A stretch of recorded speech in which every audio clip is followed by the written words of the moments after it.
Hey everyone, this is Isaac, and today I just wanted to give you a quick shop tour, show you my shop layout and some of the tools that I use for my woodworking. I've been woodworking for about probably 3 years now. I definitely caught the bug like 3 years ago and just been trying to build out my shop since then. I'll just show you some of the ideas I have and the way I like to manage the limited amount of space I have in this one-car garage.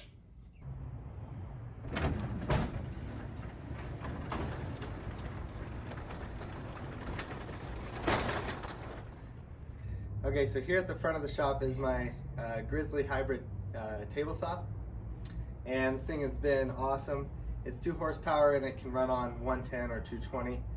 Currently the shop is wired for 110 volts, so I have this wired up to run on 110 volts.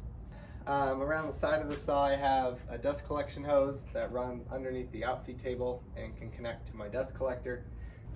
Also on the table saw I have this router table extension wing.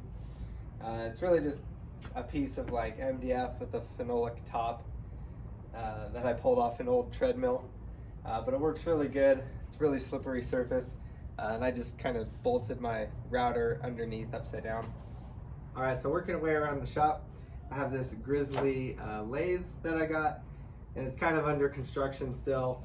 When I got it, the variable speed mechanism was all kind of gummed up. So I pulled a treadmill motor off of an old treadmill I found for free, and currently working on getting a couple parts to get this thing running. And the reason I have the lathe here by the garage door is so that when I'm turning anything, I can just put this up on casters and roll it out into the driveway, just because the lathe generates a lot of dust, so I can keep my shop clean that way, I guess. Okay, so past the lathe and up here in the rafters, I got some lumber storage. I don't keep a ton of lumber storage just because I don't have a ton of space. But if I'm working on a project, I'll bring in all the lumber, and the boards will go up there, and then the plywood usually goes on the other side of the table saw. Okay, so also next to the lumber is my air filtration unit, which is really just a box fan with some furnace filters behind it.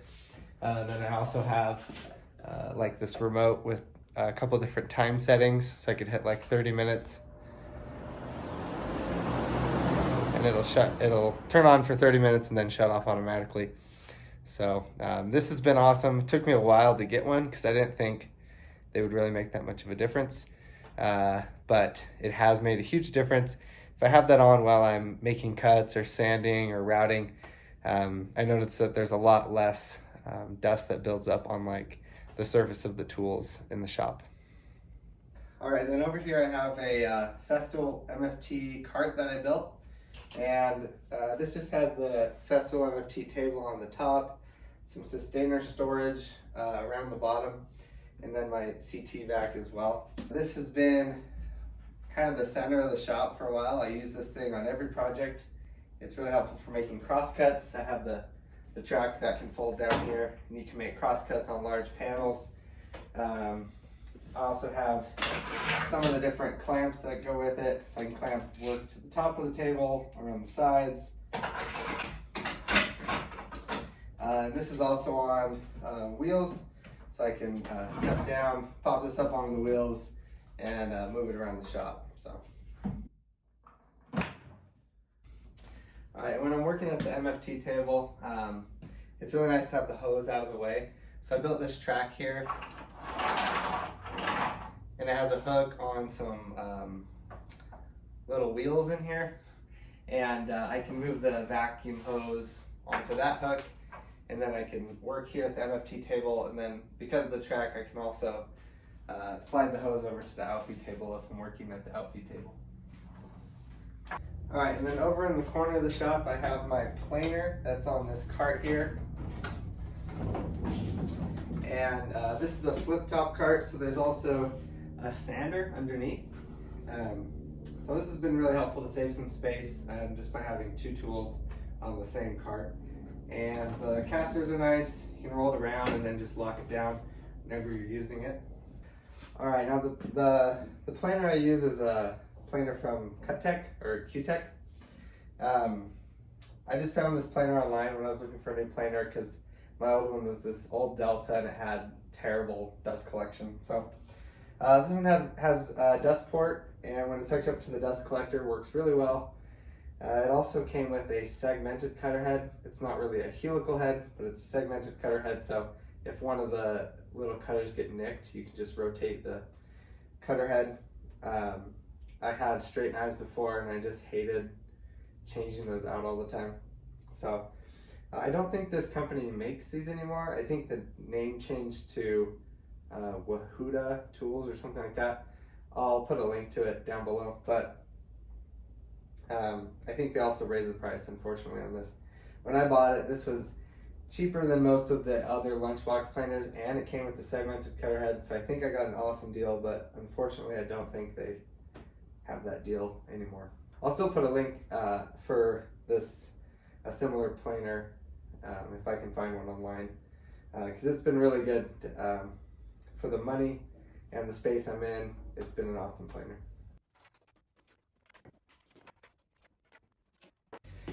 And then on the other side of this flip top cart, I have the rigid spindle sander.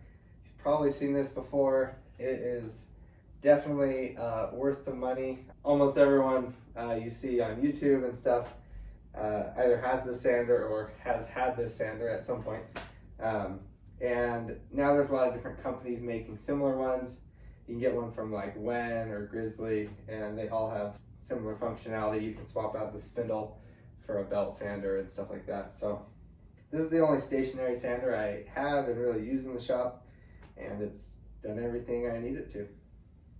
Okay, so over here in the corner of the shop, I have my Harbor Freight dust collector that I converted into a 2-stage dust collector.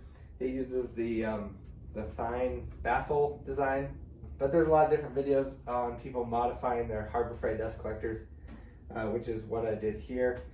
So most all the dust and chips will get collected into this, I think it's like a 50-gallon drum, and I just put a like a garbage bag in there, collect all the dust. When it's full, pull it out, put a new one in, and it works awesome.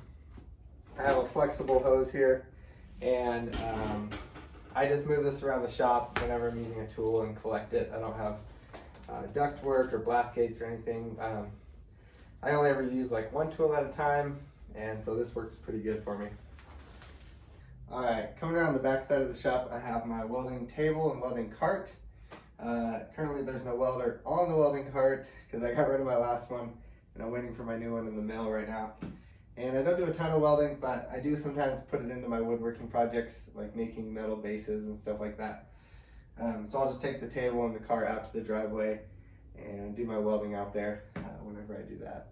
All right, next along the back wall is the Jet bandsaw. It's a 14-inch bandsaw with the riser blocks. I have about 12 inches of resaw capacity on here, and yeah, it works awesome as long as you have a sharp blade.